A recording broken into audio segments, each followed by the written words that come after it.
And welcome to get excellence. मैं BK Singh आज आपके लिए लाया हूँ एनालॉग कम्युनिकेशन के अंदर नैरो बैंड एफएम के बारे में। तो चलिए नैरो बैंड एफएम हम देख लेते हैं। इसके पहले वाले वीडियोस में हमने देखा था कि एफएम हम जनरेट कैसे कर सकते हैं। तो एफएम जनरेशन के दो मेथड थे, वो था हमारे पास नैरो बैंड एफएम और वाइड बैंड एफएम। तो नैरो बैंड एफएम के अंदर हमने लास्ट क्लास के अंदर ये देखा था कि बीटा यानी मॉड्यूलेशन इंडेक्स की वैल्यू अगर बहुत ही छोटी हो यानी लेस देन 1 हो तो उसे हम नैरो बैंड एफएम कहते थे, और अगर बीटा की वैल्यू ग्रेटर देन 1 हो तो उसे हम वाइड बैंड एफएम बोलते थे। तो आइडियली हमने ये भी देखा था कि नैरो बैंड एफएम के अंदर जो बैंडविड्थ होती है वो ऑलमोस्ट एम के इक्विवेलेंट होती है, और वाइड बैंड के अंदर अगर आइडियल की बात करूँ तो आइडियल बैंडविड्थ होती है इनफाइनाइट, क्योंकि वो पूरे के पूरे स्पेक्ट्रम को यूज़ करता है फॉर ट्रांसमिशन ऑफ सिग्नल्स। तो चलिए सबसे पहले आज की वीडियो में हम नैरो बैंड एफएम के बारे में पढ़ते हैं कि उसको हम कैसे जनरेट कर सकते हैं। उसके बाद हम नेक्स्ट वीडियो के अंदर वाइड बैंड एफएम को कवर करेंगे। तो चलिए नैरो बैंड एफएम को स्टार्ट करते हैं। तो नैरो बैंड के अंदर जो पहला पार्ट है वो है कि हमारी जो बीटा की वैल्यू थी, जो हम पहले ही डिस्कस कर चुके हैं कि बीटा की value that should be less than 1। तो ये हमारे नैरो बैंड के अंदर डेफिनेशन था या नैरो बैंड एफएम के लिए था। तो अगर मैं कोई भी सिग्नल लेता हूँ जिसको मुझे मॉड्यूलेट करना है थ्रू एफएम, वो सिंगल टोन का अगर सिग्नल लेते हैं तो उस सिंगल टोन का सिग्नल अगर मैंने अज्यूम किया M T equals to A M cos omega M T ले सकते हैं, या फिर A M cos 2 pi F M T. यहाँ पे इसको हम ऐसे भी रिप्रेजेंट कर सकते हैं A M cos omega M T. तो जस्ट ये हमारा रेडियन में है और ये हमारा फ्रीक्वेंसी टर्म्स में है, तो इन दोनों में डिफ्रेंशिएशन हम इजीली कर सकते हैं कि ये हमारा रेडियन में है मॉड्यूलेटिंग सिग्नल, और ये हमारे पास फ्रीक्वेंसी के फॉर्म में है।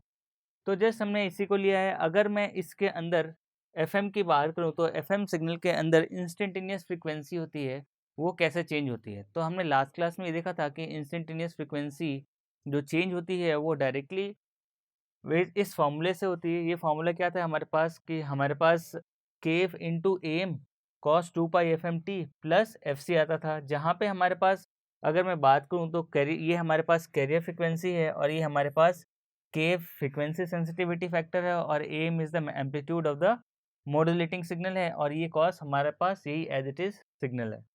तो अगर मैं बात करूँ ये केफ इंटू एम क्या था हमारे पास फ्रीक्वेंसी डेविएशन, जो हमारे पास एफएम के अंदर आ रहा था।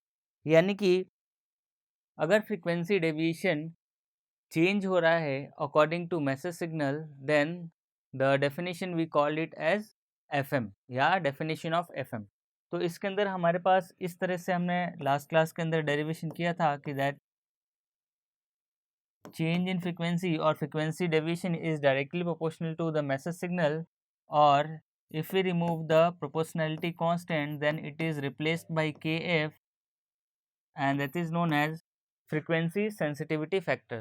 तो यहाँ पे kf क्या था, frequency sensitivity factor, जिसकी यूनिट थी हर्ज पर वोल्ट। तो ये हमारे पास ये frequency sensitivity factor है, तो इसको हमने यहाँ इस फॉर्मूले से लिया और इसी को हमने इंस्टेंटेनियस फ्रीक्वेंसी में डायरेक्टली डाल दिया है। तो हमारे पास जो इक्वेशन आ रही है वो आ रही है एफ सी plus delta F cos 2 pi F M T. तो आप देखिए ये हमारे पास इंस्टेंटेनियस फ्रिक्वेंसी की डेफिनेशन है, और के एफ इंटू ए एम हमें पता है कि एफ एम के अंदर K F into A M is nothing but frequency deviation. तो फ्रिक्वेंसी डेविएशन यहाँ सब्सटीट्यूट कर दिया, तो ये हमारे पास delta F cos 2 pi F M T आ गया। तो ये हमारे पास इंस्टेंटेनियस फ्रिक्वेंसी आया है। अब फेज़ की बात करें तो फेज़ के अंदर जो हमारे पास एफएम सिग्नल था, तो एफएम सिग्नल के अंदर हमारे पास ए जो अगर एक्सप्रेशन देखें तो हमारे पास इस टाइप का आ रहा था ए कॉस थीटा, जहाँ पे थीटा की वैल्यू थी ओमेगा सी टी प्लस 5। तो ये वाला जो फेज़ था उस फेज़ का डेफिनेशन हमारे पास ये था कि ये फेज़ कब चेंज होगा, when instantaneous frequency is change according to this formula that is 2 pi integration of F I into T D T equals to, अगर हमारे पास एफ आई की वैल्यू लें तो वो क्या हो जाएगा, यहाँ से एफ आई हमारे पास क्या है इंस्टेंटेनियस फ्रीक्वेंसी, तो ये एफ आई की वैल्यू हमने कहाँ सब्स्टिट्यूट कर दी, इस फार्मूले में। तो इस फार्मूले में जब सब्स्टिट्यूट किया तो हमारे पास आया टू पाई और ये सारी वैल्यू एफ सी plus delta F cos two pi F M T और इसका ब्रैकेट क्लोज। अगर हम इसका इंटीग्रेशन करते हैं तो एफ सी, देखिए f c into d t का इंटीग्रेशन एफ सी आ जाएगा plus delta f into cos two pi F M t का इंटीग्रेशन, कॉस का इंटीग्रेशन होता है साइन और ओमेगा एम यानी टू पाई एफ एम नीचे आ जाएगा। तो यहाँ पे देखिए इसका इंटीग्रेशन किया तो ये वाला टर्म आया हमारे पास, जहाँ पे delta F upon F M जो है वो हम इसको बीटा भी बोलते हैं, बीटा यानी कि मॉड्यूलेशन इंडेक्स। तो चलिए नेक्स्ट इक्वेशन के अंदर ये देखिए two pi F M C T plus delta F upon F M और टू पाई कैंसिल हो गया तो यहाँ पे आ गया sine two pi F M T. तो ये हमारे पास थीटा की वैल्यू आई है two pi F C T plus delta F upon F M into sine two pi F M T, और ये वाला जो टर्म है इसको हम बोलते हैं मॉड्यूलेशन इंडेक्स या फिर आता है इसका वैल्यू बीटा। तो चलिए आगे देखते हैं, बीटा की वैल्यू यहाँ पे डायरेक्टली सब्स्टिट्यूट कर दिया, beta is nothing but delta F upon F M, और बीटा क्या हमारे पास modulation index in F M, modulation index in F M. तो हमारे पास बीटा की वैल्यू आ गई मॉड्यूलेशन इंडेक्स। तो अगर मैं एफ एम वेव का एक्सप्रेशन लिखूं तो एफ एम वेव का एक्सप्रेशन डायरेक्टली लिख सकते हैं a C cos two pi F C T plus beta sine two pi F M t, जहाँ पे बीटा की वैल्यू क्या है हमने रख दिया, that is delta F upon F M and it is modulation index. अगर मैं इसी को एक्सपेंड करूं कॉस टर्म को, तो कॉस ये हमारे पास ए है और ये बी है। तो अगर मैं एज्यूम करूं formula of cos A plus B, तो फॉर्मूला आता है cos A cos B minus sine A sine B. तो इसका रिप्रेजेंटेशन हमने यहाँ पे रखा है कॉस, ये देखिए two pi F C T into cos b की जगह total term beta sine two pi F M T और उसके बाद minus constant as it is into sine a into sine B. तो साइन ए हमारे पास two pi F C t है into sine b हमारे पास पूरा term beta sine two pi F M t है। तो ये जस्ट एक्सपेंशन है फॉर्मूला का, जो कॉस ए प्लस बी का वो एक्सपेंशन होता है cos A cos B minus sine A sine B. तो जस्ट इसका रिप्रेजेंटेशन हमने ओपन कर दिया, जहाँ पे बीटा की वैल्यू हम ऑलरेडी डिफाइन कर चुके हैं, beta is nothing but the modulation index in F M. अब इसके अंदर ये वाली टर्म और ये वाली टर्म को हम नैरो बैंड के रिस्पेक्ट में डिफाइन करेंगे, क्योंकि नैरो बैंड के अंदर बीटा की वैल्यू हमें पता है कि बीटा की वैल्यू कम है। कम मीन्स बीटा की वैल्यू लेस देन वन, यानी बहुत ही कम है एज कम्पेयर टू वन। तो हम देखेंगे कि कॉस थीटा के केस में यहाँ पे देखिए ये वाला जो टर्म है that is cos beta times sine two pi F M into T, यानी कि ये वाला टर्म। अगर हमारे पास बीटा की वैल्यू बहुत कम हो वन से, तो ये अराउंड कॉस बीटा की वैल्यू बहुत ही कम हो वन से, तो हम ले सकते हैं, इसको अज्यूम कर सकते हैं कि ज़ीरो के आसपास है। तो when this theta is very small, इसको हम पूरा ही थीटा मान रहे हैं क्योंकि बीटा के साथ साइन मल्टीप्लाई हो रहा है, तो मैक्सिमम वैल्यू साइन की वन होती है और बीटा की वैल्यू हम लेस देन वन मान रहे हैं, तो ये ऑलमोस्ट काफ़ी कम होगी। तो कम होने का मतलब कि कॉस थीटा की वैल्यू ऑलमोस्ट अगर जीरो के पास माने, या when theta is small then cos theta equals to one, when theta is small cos theta equals to one. और तो उसी कंडीशन को हमने यहाँ पे यूज़ किया है कि cos beta sine two pi F M T, जब बीटा की वैल्यू यानी कि टोटल ये जो टर्म है ये काफ़ी छोटा है, नियरेस्ट टू ज़ीरो अगर एज्यूम करें, then theta equals to then its value is one. तो ये हमने एज्यूम किया थीटा की वैल्यू वन है when theta is very small. Similarly sine के लिए आएगा, क्योंकि साइन बीटा टर्म यहाँ पे देखिए sine beta sine two pi F M T, तो हमें पता है कि sine theta equals to theta when theta is very small. तो जब थीटा स्मॉल होता है तो साइन थीटा के केस में sine theta equals to theta हो जाता है। तो इस वाले टर्म की जगह यहाँ पे देखिए sine beta sine 2 pi F M T is equals to theta के बराबर। Theta is nothing but beta sine 2 pi F M T. तो यहाँ पे आ गया beta sine 2 pi F M T. तो ये हमारे पास जस्ट नैरो बैंड के रिस्पेक्ट में हमने क्या किया, इसका जस्ट एक्सपेंशन कर दिया। तो एक्सपेंशन करने के बाद जो फॉर्मूला बचेगा, यहाँ पे इसकी जगह आ जाएगा 1 और इसकी जगह आ जाएगा हमारे पास पूरा एज इट इज़ ये वाला टर्म। तो यहाँ पे देखिए इसको जब मैं लिखूंगा वापस, तो ए सी cos 2 pi F C T यहाँ पे आ गया, यहाँ पे माइनस ए सी इसकी जगह 1 आ गया, तो इसलिए 1 से मल्टीप्लाई किया तो ये टर्म एज इट इज़। उसके बाद माइनस बीटा टाइम्स ए सी, क्योंकि यहाँ पे बीटा है ये वाली टर्म, और इंटू ए सी, और यहाँ पे आ जाएगा sine 2 pi F C T into sine 2 pi F M T. तो ये हमारे पास एक्सप्रेशन आ गया। तो इस एक्सप्रेशन को हम क्या कर सकते हैं कि डायरेक्टली एज एफ एम या नैरो बैंड एफ एम को हम मान सकते हैं। क्यों? क्योंकि हमने बीटा की वैल्यू इसके अंदर लेस देन 1 को सब्स्टिट्यूट करके उसकी वैल्यू को हमने यहाँ पर सब्स्टिट्यूट कर दिया। तो इसका जो एक्सप्रेशन आएगा हमारे पास नैरो बैंड एफ एम का, वो इस टाइप से आएगा, that is nothing but A C cos 2 pi F C T minus beta A C sine 2 pi F C T into sine 2 pi F M T. तो यहाँ पे देखिए ये साइन थीटा थीटा के बराबर है, तो इसको यहाँ पे एज्यूम कर लिया beta sine 2 pi F M T. तो ये कैरियर तो एज इट इज था, और इसके साथ हमारे पास इसकी जगह sign 2 pi F M T आ गया। तो ये हमारे पास एक्सप्रेशन फाइनली आ गया, वो आया हमारे पास नैरो बैंड एफ एम का। तो चलिए इसके अंदर देख लेते हैं कि नैरो बैंड एफ एम को हम जनरेट कैसे कर सकते हैं। तो ये एक ब्लॉक डायग्राम दिया हुआ है, ये ब्लॉक डायग्राम हमने बुक साइमन हाइकिंग से लिया हुआ है। तो साइमन हाइकिंग के अंदर जस्ट हमने जो अभी नैरो बैंड एफएम का एक्सप्रेशन जनरेट किया है, यानी कि नैरो बैंड एफएम का एक्सप्रेशन अभी हमने जो कैलकुलेट किया, दैट इज ये वाला कि S T equals to A C cos 2 pi F C T minus beta times A C sine 2 pi F C T into sine 2 pi F M T. अब यहाँ पे क्या है, यहाँ पे देखिए ये हमारे पास कैरियर है और यहाँ भी हमारे पास कैरियर सिग्नल है, दो कैरियर सिग्नल है, और हमारे पास ये मॉड्यूलेटिंग सिग्नल का फ्रीक्वेंसी है या मॉड्यूलेटिंग सिग्नल का रिप्रेजेंटेशन है।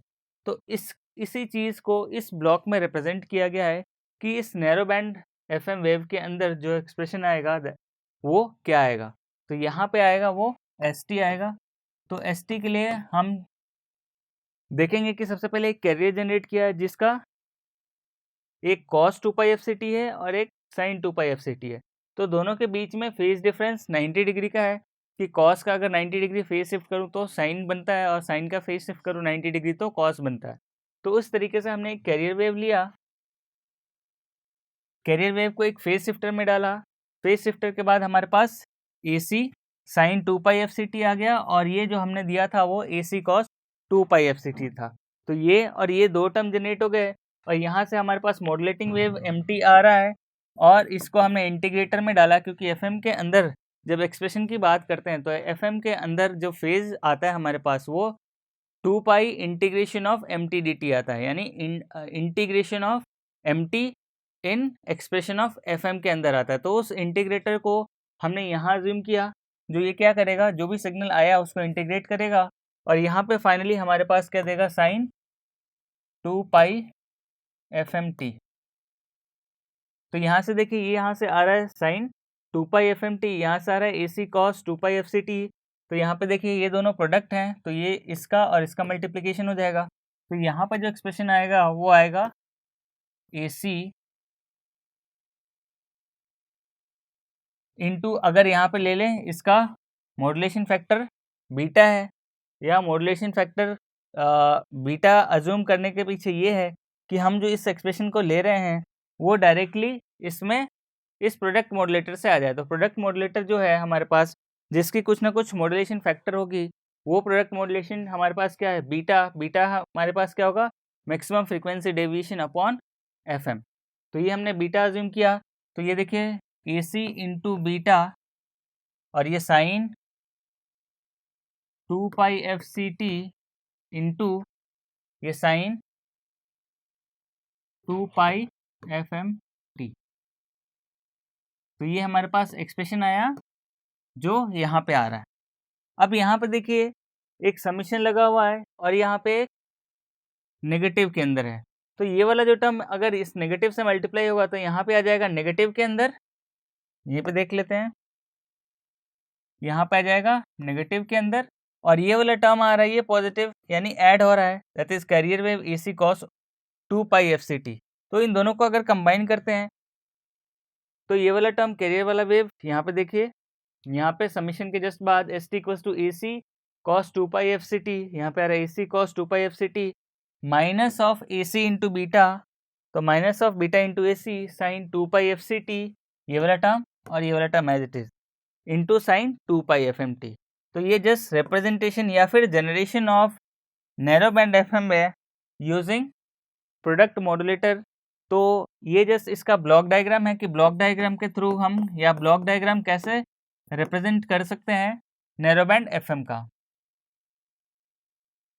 तो इस तरीके से हम ब्लॉक डायग्राम के थ्रू जनरेट कर सकते हैं इस नैरो बैंड FM को। बट ध्यान ये रखना कि प्रोडक्ट मॉड्यूलेटर की वैल्यू बीटा है और बीटा की वैल्यू लेस देन 1 होनी चाहिए। तो चलिए नेक्स्ट देखते हैं कि उसी एक्सप्रेशन को वापस से लिख दिया है। उसी एक्सप्रेशन को वापस से ऐसे लिखा कि यहाँ पे देखिए, ये जो एक्सप्रेशन आया था हमारे पास नैरो बैंड FM का, उसके अंदर ये साइन A और साइन B अगर दोनों को अज्यूम करें तो इसका एक्सपेंशन कर दिया ट्रिग्नोमेट्रिक एक्सपेंशन फॉर्मूले से, तो आएगा हमारे पास A cos 2 pi FCT half of beta into AC cos 2 pi FC plus FM minus half beta FC minus FM। तो अगर मैं चाहूँ तो इसको वापस, इसको cos A प्लस B लगाऊँ तो cos A cos B minus sine A sine B आएगा, और यहाँ पे cos A माइनस B लगाऊँ तो cos A cos B plus sine A sine B आएगा। तो अगर एक्सपेंशन करूँगा तो वापस से वही एक्सप्रेशन आ जाएगा, या फिर जस्ट उसका जस्ट एक्सपेंशन किया है ताकि हमें इसका स्पेक्ट्रम पता चल जाए कि अपर बैंड या अपर साइड बैंड में फ्रिक्वेंसी कितनी है और लोअर साइड बैंड में फ्रिक्वेंसी कितनी है। तो उसके लिए जस्ट इसका एक्सपेंशन है। तो यहाँ पे देखिएगा, एक तो हमारे पास कैरियर टर्म आ रहा है, एक हमारे पास FC प्लस FM टर्म आ रहा है, और एक आ रहा है FC माइनस FM टर्म। तो ये हमारे पास कैरियर के लिए है, और इसको हम बोल सकते हैं अपर साइड बैंड फ्रिक्वेंसी, और इसको बोल सकते हैं लोअर साइड बैंड फ्रिक्वेंसी। तो ये just representation of FM signal है, नैरो बैंड FM। AM के अंदर यहाँ पे प्लस आ रहा था और यहाँ पे नेगेटिव आ रहा है, तो जिस फ्रिक्वेंसी नेगेटिव हाफ में है, यहाँ नेगेटिव का मतलब सिर्फ और सिर्फ जो AM के अंदर लोअर साइड बैंड था उसका इमेज फ्रिक्वेंसी के जस्ट पीछे आ रहा था, और यहाँ पे जस्ट नेगेटिव साइन के अंदर आएगा। तो वहाँ पे देखिए, अगर मैं नेक्स्ट स्लाइड में दिखाऊंगा कि जिसके अंदर AM के अंदर यहाँ प्लस था और FM के अंदर यहाँ माइनस आ रहा है, तो इन दोनों में डिफरेंस क्या है, इनके फेज का रिप्रेजेंटेशन कैसे होगा, ये हम अभी आगे देखेंगे। सबसे पहले देख लेते हैं इसके अंदर कि अगर मैं एवरेज पावर की बात करूँ तो एवरेज पावर क्या होता है, जो हमारे कैरियर में प्लस साइड बैंड दोनों के अंदर कितने पावर कैरी हो रहे हैं। तो अगर मैं पावर का कैलकुलेशन करूं तो पावर क्या होता है, मैग्नीट्यूड का स्क्वायर अपॉन 2r, क्योंकि पावर क्या होता है v स्क्वायर अपॉन r, तो v is nothing but the magnitude of the signal. तो अगर मैं r को अभी स्टेशनरी मानूं तो यहाँ पे एवरेज पावर निकाला है, तो एवरेज पावर निकालने के लिए यहाँ पे देखिए इसका मैग्नीट्यूड क्या है, AC, तो आगे AC स्क्वायर बाई 2 या AC by root 2 whole square, that is nothing but AC square by 2। इसका मैग्नीट्यूड कितना है, हाफ ऑफ बीटा AC, तो हाफ ऑफ बीटा AC का होल स्क्वायर, यहाँ पे क्या है, हाफ ऑफ बीटा AC का होल स्क्वायर। तो इन तीनों को अगर मैं सम करूँ तो सम करने के बाद हमारे पास क्या आएगा, ये देखिए half of AC square into 1 plus beta square. तो ये हमारे पास अगर एवरेज पावर की बात करें कि FM के अंदर या नैरो बैंड FM के अंदर NWFM के अंदर अगर एवरेज पावर क्या आती है, when beta is very small, या फिर मैं मानूं कि बीटा की वैल्यू ऑलमोस्ट 0 हो, तो 0 अगर मैं अज्यूम करूं तो हमारे पास कितना आ जाएगा, हाफ ऑफ AC स्क्वायर। यानी कि अगर मॉड्यूलेशन इंडेक्स की वैल्यू 0 अज्यूम करें तो एवरेज पावर कितनी आएगी, उतनी रहेगी जितनी हमारे पास कैरियर की पावर है। यहाँ से देख सकते हैं कि अगर मैं बीटा की वैल्यू 0 कर दूं तो हमारे पास क्या आ जाएगा, half of AC square, that is nothing but the average power of carrier signal. तो average power of carrier signal beta अगर मैं 0 कर दूं तो यही चीज़ आई है कि बीटा 0 करने का मतलब हमने कोई भी सिग्नल को अभी मॉड्यूलेट किया ही नहीं, तो मॉड्यूलेट किया नहीं का मतलब हमने कोई भी सिग्नल को भेजा नहीं है, तो भेजा नहीं है तो हमारे पास क्या आएगा, सिर्फ और सिर्फ कैरियर का ही पावर आएगा, तो वही आ रहा है हमारे पास हाफ ऑफ AC स्क्वायर। तो इसको ये भी बोलते हैं कि power of unmodulated career. Unmodulated career का मतलब क्या हुआ कि जिसके अंदर हमने कोई भी मॉड्यूलेशन सिग्नल नहीं दिया या मॉड्यूलेटिंग सिग्नल नहीं दिया, जो मॉड्यूलेट होने वाला है, तो जो पावर ट्रांसमिट होगा वो सिर्फ और सिर्फ कैरियर का पावर ट्रांसमिट होगा। तो ये था हमारा पावर कैलकुलेशन। अब इसके अंदर हम देख लेते हैं कि AM और FM जो था हमारे पास नैरो बैंड FM, उनके बीच में डिफरेंस क्या है और उनका फेजर डायग्राम कैसे रिप्रेजेंट कर सकते हैं। तो यहाँ पे देखिए, यह है कंपैरिजन विथ AM सिग्नल। तो अगर approximated narrow band FM signal हमने यहाँ पे लिया है, वो क्या था हमारे पास, AC cos 2 pi FCT plus half times of beta AC cos 2 pi FC plus FM minus half of beta AC cos 2 pi FC minus FM। तो ये हमारे पास लोअर बैंड था या लोअर साइड बैंड, और ये हमारे पास अपर साइड बैंड। उसी तरीके से अगर एम सिग्नल को रिकॉल करें तो एम सिग्नल के अंदर एक्सप्रेशन था वो AC cos 2 पाई FCT था plus half of mu A. Mu is nothing but it is a modulation index. ये हमारे पास मॉड्यूलेशन इंडेक्स इन एम था और बीटा हमारे पास मॉड्यूलेशन इंडेक्स इन FM है। तो यहाँ पे आता था cos 2 पाई FC प्लस FM और यहाँ पे प्लस आता था cos 2 पाई FC माइनस FM। तो ये हमारे पास दोनों के अंदर ही लोअर साइड बैंड है रिप्रेजेंटेशन, और ये हमारे पास अपर साइड बैंड रिप्रेजेंटेशन है, ये और ये। क्योंकि जहाँ पे प्लस आएगा वो अपर साइड बैंड को रिप्रेजेंट करेगा, जहाँ पे फ्रीक्वेंसी के अंदर FC माइनस FM आ गया वो लोअर साइड बैंड को रिप्रेजेंट कर रहा है। तो यही डिफरेंस है कि difference between the narrow band FM and AM is just the difference of sine. अब उसके अंदर भी हमने अप्रोक्सीमेट किया है नैरो बैंड FM के एक्सप्रेशन को। तो अगर इसको फेजर डायग्राम से मैं रिप्रेजेंट करना चाहूँ तो फेजर डायग्राम से इस सिग्नल को कैसे रिप्रेजेंट कर सकता हूँ। तो कैरियर देखिए, कैरियर दो का मैग्नीट्यूड दोनों के अंदर ऑलमोस्ट सेम है। यहाँ पे देखिएगा मैग्नीट्यूड, अगर मैं अपर साइड बैंड और लोअर साइड बैंड की बात करूँ तो यहाँ भी हाफ म्यू इंटू AC, इसको ब्रैकेट खोलेंगे तो यहाँ भी हाफ म्यू इंटू AC आएगा।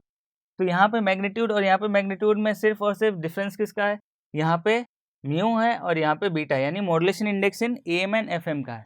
तो हमें पता है नैरो बैंड के अंदर बीटा की वैल्यू लेस देन 1 होती है और मॉड्यूलेशन इंडेक्स अगर 100% लेते हैं AM के अंदर तो यहाँ भी म्यू की वैल्यू 1 होगी।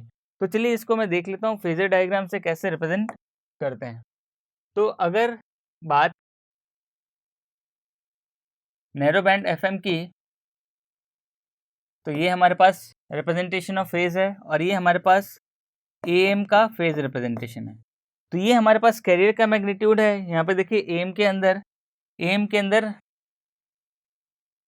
हमारे पास दोनों पॉजिटिव है। यहाँ पे पॉजिटिव हाफ में FC प्लस FM है और नेगेटिव हाफ में FC माइनस FM है।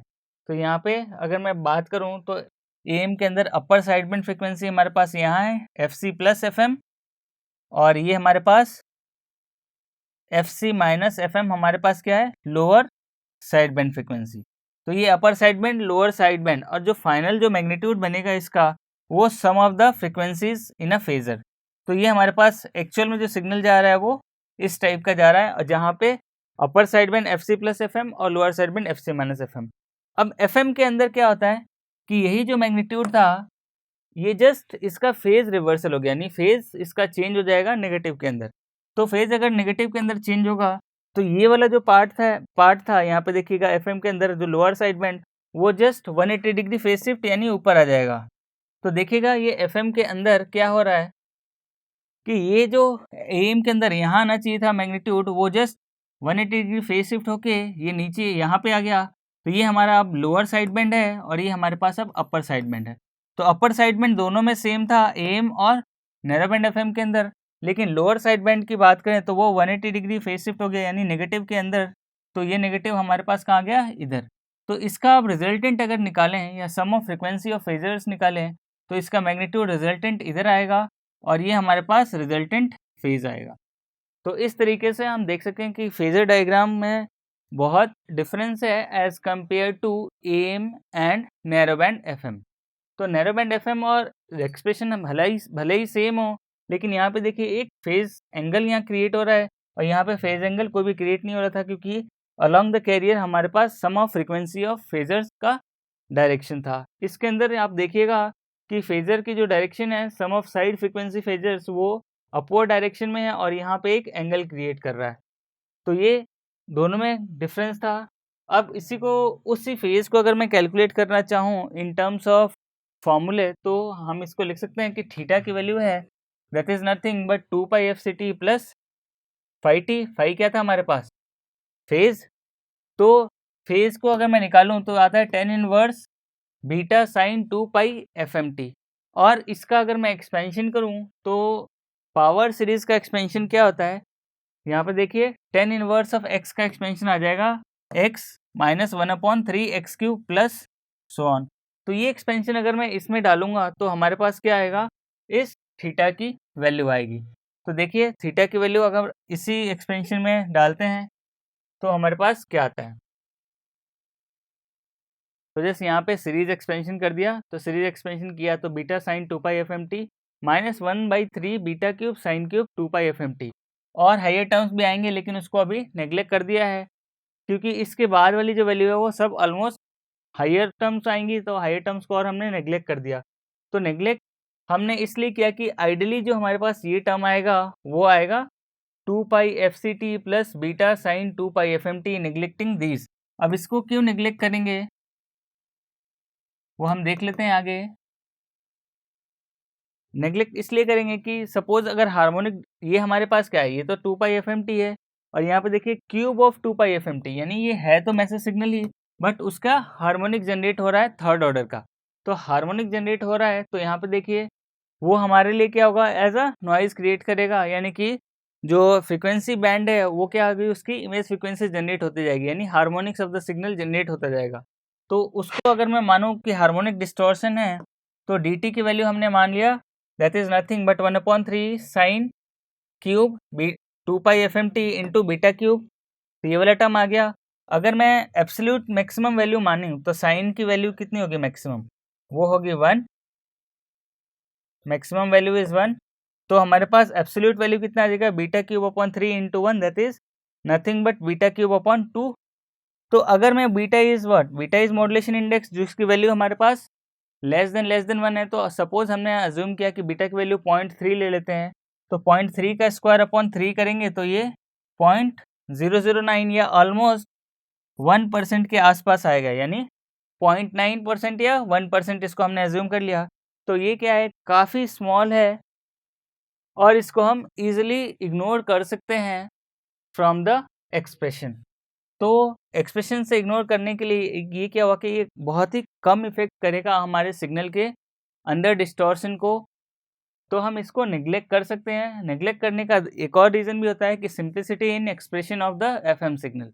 तो सिंप्लिसिटी के लिए भी हम क्या करते हैं कि आगे वाले टर्म्स जो कि माइनर चेंजेस ला सकते हैं हमारे मैसेज सिग्नल में, तो यहाँ पे हम डेरिवेशन के अंदर हम क्या कर सकते हैं कि ऐसे टर्म को इग्नोर कर देते हैं। तो हमारे पास जो फाइनल टर्म आ रहा है फेज के अंदर theta, that is 2πfct plus beta sign 2πfmt।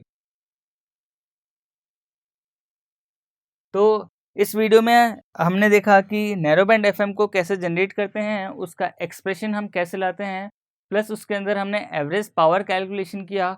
उस एवरेज पावर के अंदर हमने ये भी कंपेयर किया कि AM और FM के बीच में क्या डिफरेंस है, उनके फेजर डायग्राम कैसे जनरेट होते हैं, और बीटा की वैल्यू हमारे पास क्या होनी चाहिए और किस रेंज में होनी चाहिए। तो इस वीडियो में हमने ये सारी चीज़ें देखी। हम नेक्स्ट वीडियो में वाइड बैंड FM को कंसिडर करेंगे, जिसका आइडियल अगर बैंडविड्थ की बात करें तो वो होता है इनफाइनाइट। तो चलिए नेक्स्ट वीडियो में मिलेंगे, तब तक अगर आप लोगों को ये वीडियो समझ में आ रहा है तो हमारे इस चैनल को सब्सक्राइब कीजिए। मिलते हैं अगले वीडियो में। Thank you.